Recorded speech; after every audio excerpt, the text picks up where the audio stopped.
Law here at the 2009 Canadian Business Leadership Forum, and I'm joined today by Rahaf Harfoush, who's a social media expert and author of Yes We Did, which is an insider look at the Barack Obama presidential campaign and how social media powered him to the White House. Thank you very much for joining us. Thanks for having me. So just to kind of start, can you give us a little bit of background on how the opportunity to be part of that social media team came about? Sure. So I was working on the research team for Don Tapscott's book called Grown Up Digital, and part of that research we were looking at how young people were using technology to impact the political sector.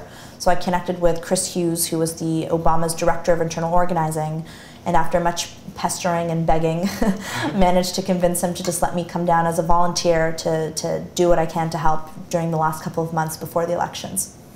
So briefly, what struck you about the way social media was used in that sort of on that specific tactical level of how it was used? Well, I mean, before the campaign, you mean? Before going down or for the campaign? Oh, once you were there. Once I was there, I just thought it was executed flawlessly. I mean, you hear, for many organizations, social media seems to be a bit of an add-on, something that just is an afterthought to an existing communications campaign. And what really struck me was the detail and the emphasis that was placed on making sure that those types of channels were embedded in the overall strategy, and that new media, unlike a lot of other political campaigns, new media was a standalone department that had a seat at the table, that was able to be in discussions right alongside with the PR firms and the marketing people and the communications people. So that was the first campaign I had seen where those types of channels were given the precedence and were given the importance that they deserved.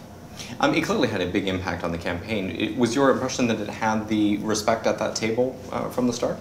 Definitely. I mean, when Obama started out, he was a long shot. He was up against Hillary Clinton and John McCain, and at a time when he didn't have the financial resources that he did later on, and he didn't have the exposure, and he didn't have the, just the information out there, people didn't really know him. It was the online community that supported him. It was the online community that made sure that he was funded, that made sure that people knew who he was and what he was about. And I think that gratefulness and that understanding of the people who were behind him was something that stayed true and consistent throughout the entire campaign.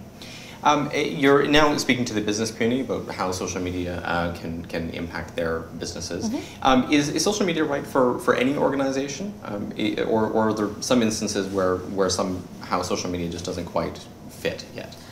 Well, I think an aspect of social media is probably right for every organization, just because it's not so much, it's a tool, but it's a tool that reflects changing behaviors of consumers. We are changing the way we're communicating with each other, with businesses, with brands, with government leaders. So not every single tool is going to make sense for every single company, but finding where your own community of people are, what they are doing, and being in the places where they play, that is an essential part of any organization's strategy for sure. What do you think are the biggest misconceptions about social media right now? It gets discussed a lot, but I wonder if you think there are areas that just are completely misunderstood still. I think they think it's fast, that you just sign on to Facebook and 48 hours later you have 1 million people and all this stuff and viral that so the one thing is that it takes time to build relationships with people. It takes up a lot of time. It's not something that's necessarily easy. It requires somebody to pay a lot of attention, to monitor conversations, to engage with people, to understand different ways to make them feel involved in the process. So I think that the idea that it can just be done like that without any thought or without any idea of when you're going to be finished, people jump in and then they don't know how long they're going to be there, what they're there for, what they're looking for, how they're going to measure it. How do you see within an organization, is it the marketing department that's the right place for social media to exist, and are the usual people inside marketing departments kind of the right people to take this forward, or do they need sort of outside sort of vision and help on the execution to sort of fully understand the impact? I think it depends on the expertise within the marketing department. I mean, sometimes as a consultant, it's helpful to have somebody who can approach a problem sort of objectively, who can just look at the entire landscape and look at an organization and say, okay, here's where I see your strengths and weaknesses are. Sometimes it's a little bit difficult internally, politically, to have someone come in and say this is how we should be doing things. Really what I find is very valuable is that when you go into an organization, you're able to get senior management on board. And if they're not on board and if they don't have the sign-off, you can have the most talented, brilliant people in marketing, and that won't fly because there's not that link between the strategic objective and the actual execution. Thank you very much for joining us. Thank Great you so talking much. to you.